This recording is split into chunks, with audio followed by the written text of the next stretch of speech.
क्या आपने देखा है कि आजकल छोटे बच्चे कैंसर, हार्ट अटैक, मोटापा, गंभीर मानसिक स्वास्थ्य समस्याओं और ऑटो इम्यून बीमारियों का शिकार हो रहे हैं? पश्चिमी देशों में स्थिति और भी खराब है। आत्महत्याएं तेजी से बढ़ रही हैं।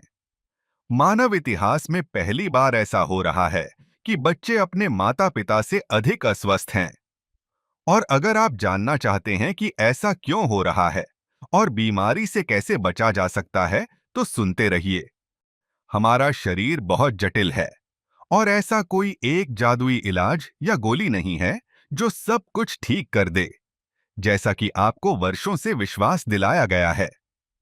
अच्छे स्वास्थ्य का कोई शॉर्टकट नहीं होता। सोशल मीडिया पर दिखने वाले हैक्स केवल भ्रम हैं। स्मार्ट चॉइस जैसी कोई चीज नहीं होती। केवल अनुशासन ही असली कुंजी है। और यह एक निरंतर प्रक्रिया है जिसकी जिम्मेदारी पूरी तरह आपकी है। नमस्कार, मैं सिद्धार्थ सेनगुप्ता हूं, संस्कृत नेचुरल वेलबींग का संस्थापक।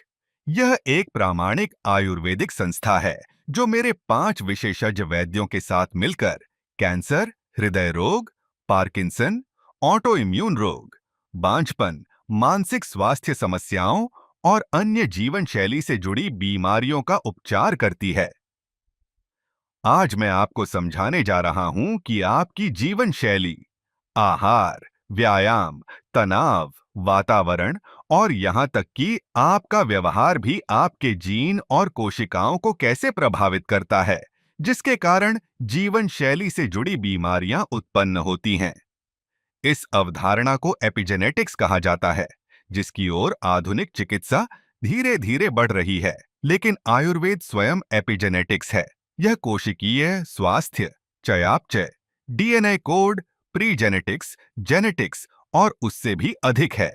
जब आप किसी बीमारी के मूल कारण को समझ लेते हैं, तब आप स्वयं और अपने परिवार को स्वस्थ रखने के लिए सक्षम बन जाते हैं, और वह भी जीवन भर के लिए।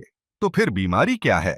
आयुर्वेद और एपिजेनेटिक्स के अनुसार, जब आप अपनी प्रकृति से विकृति की ओर बढ़ते हैं, यानी जन्म के समय एक स्वस्थ, रोग मुक्त बच्चे से आज की स्थिति तक पहुंचते हैं, तो इसके पीछे 6 मुख्य कारण होते हैं: जीवन शैली, आहार, व्यायाम, तनाव, वातावरण और व्यवहार। अब प्रश्न यह है कि यह सब होता कैसे है? हर इंसान करोड़ों कोशिकाओं से बना है, चाहे वे हृदय की कोशिकाएं हों, फेफड़ों की, किडनी की या मस्तिष्क की। हमारे शरीर में 200 से अधिक प्रकार की कोशिकाएं होती हैं और प्रत्येक की अपनी संरचना और कार्य होता है। इन सभी कार्यों और संरचनाओं के निर्देश डीएनए द्वारा दिए जाते हैं। कोशिकाओं के समूह से ऊतक बनते हैं। 7 प्रकार के ऊतक होते हैं: रक्त, हड्डियां, मांसपेशियां, द्रव आदि। फिर इन ऊतकों से अंग बनते हैं और अंगों के समूह से मानव शरीर बनता है।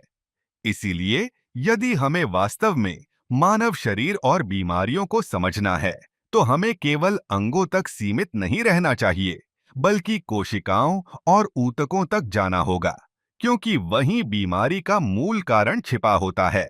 अन्यथा विज्ञान केवल सतही और लक्षण आधारित रह जाता है। हर कोशिका के अंदर डीएनए, जीन, आरएनए और माइटोकॉन्ड्रिया होते हैं। डीएनए कोशिकाओं को निर्देश देता है कि उन्हें क्या करना है, कैसे करना है, कब करना है, ऊर्जा कैसे बनानी है और खुद को कैसे डिटॉक्स करना है। उदाहरण के लिए, लिवर की कोशिकाएं अपने डीएनए से निर्देश प्राप्त करती हैं कि भोजन को कैसे पचाना है, खून को कैसे शुद्ध करना है, विटामिन को कैसे संग्रहित करना है और विषैले पदार्थों को कैसे बाहर निकालना है। ये सभी निर्देश डीएनए द्वारा बनाए गए प्रोटीन या आरएनए के माध्यम से कोशिकाओं तक पहुंचते हैं। आरएनए के 3 मुख्य प्रकार होते हैं: एमआरएनए, आरआरएनए और टीआरएनए। आयुर्वेद में इन्हें क्रमशः वात, कफ और पित्त कहा गया है। ये आरएनए डीएनए के संदेशों को कोशिकाओं तक पहुंचाते हैं। इनके बिना कोशिकाएं खुद को ठीक नहीं कर सकती, हार्मोन नहीं बना सकती, अपनी संरचना बनाए नहीं रख सकती और नई कोशिकाओं का निर्माण नहीं कर सकती। अब वापस उन 6 कारकों पर आते हैं जो अस्थायी रूप से डीएनए की कार्यप्रणाली को प्रभावित करते हैं। खराब जीवन शैली, गलत भोजन, व्यायाम की कमी, अत्यधिक तनाव, खराब वातावरण और नकारात्मक व्यवहार डीएनए के संदेशों को प्रभावित करते हैं। जब ऐसा होता है तो कोशिकाओं को गलत निर्देश मिलने लगते हैं और अस्थायी उत्परिवर्तन होने लगते हैं। इन्हें ज़ॉम्बी कोशिकाएं कहा जाता है। ये कोशिकाएं अपनी कार्यक्षमता खो देती हैं और शरीर की मेटाबॉलिक नलियों में जमा होकर ट्रैफिक जाम जैसी स्थिति पैदा करती हैं। यही आगे चलकर जीवन शैली से जुड़ी बीमारियों का कारण बनती हैं। आयुर्वेद के अनुसार शरीर में अनेक स्रोत या मेटाबॉलिक मार्ग होते हैं, जैसे अमीनो एसिड मार्ग, लिपिड मार्ग, कार्बोहाइड्रेट मार्ग और विटामिन मार्ग। हमारा शरीर लाखों ऐसे मार्गों से बना है जो पोषक तत्वों और संदेशों का आदान प्रदान करते हैं। उदाहरण के लिए रक्त, मूत्र, पसीना, आंसू और मल, ये सभी शरीर के चैनल हैं। जब इनमें रुकावट आती है तो शरीर में विषाक्त पदार्थ जमा होने लगते हैं। जैसे यदि कार्बोहाइड्रेट मेटाबॉलिक मार्ग अवरुद्ध हो जाए तो लैक्टोज असहिष्णुता और फिर डायबिटीज जैसी समस्याएं उत्पन्न हो सकती हैं। आयुर्वेद में इसे अग्नि या कोशिकीय चयापचय कहा गया है। अग्नि 3 प्रकार की होती है। पहली, जठराग्नि, जो भोजन को पेट और आंतों में तोड़ती है। दूसरी, भूताग्नि, जो भोजन को कोशिकाओं में बदलती है।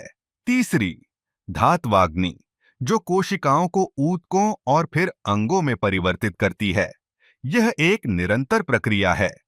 जो भोजन आप खाते हैं वही आपकी कोशिकाएं बनाता है। कोशिकाएं ऊतक बनाती हैं, ऊतक अंग बनाते हैं और अंततः आपका शरीर बनता है। इसलिए आपके शरीर में जाने वाला हर रसायन आपकी कोशिकाओं के निर्माण को प्रभावित करता है। विषैले रसायन कोशिकाओं और ऊतकों को नुकसान पहुंचाते हैं। इसलिए रसायन मुक्त जीवन शैली स्वस्थ रहने के लिए अत्यंत आवश्यक है। असल में केवल एक ही बीमारी है, खराब कोशिकीय चयापचय। उदाहरण के लिए डायबिटीज में 1 या 2 मेटाबॉलिक चैनल प्रभावित होते हैं, जबकि कैंसर में तीनों दोष और कई चैनल प्रभावित हो जाते हैं। आयुर्वेद इसलिए नियमित डिटॉक्स पर जोर देता है और यह डिटॉक्स उन्हीं 6 कारकों के माध्यम से किया जाता है जो बीमारी का कारण बनते हैं, जैसे जल्दी सोना और जल्दी उठना, रसायन मुक्त भोजन करना, योग और चलने जैसे व्यायाम करना, अपने व्यवहार को सुधारना, झूठ और छल से दूर रहना, हानिकारक वातावरण और नशों से बचना और अंत में तनाव को नियंत्रित करना।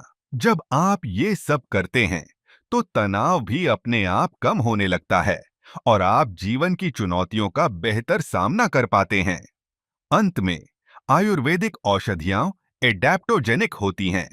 इसका अर्थ है कि वे पौधे और जड़ी बूटियां शरीर की तनाव और कोशिकीय क्षति से लड़ने की क्षमता को बढ़ाती हैं और कोशिकीय चयापचय को बेहतर बनाती हैं। अगले एपिसोड के लिए जुड़े रहिए। To get more information, stay tuned for the next episode.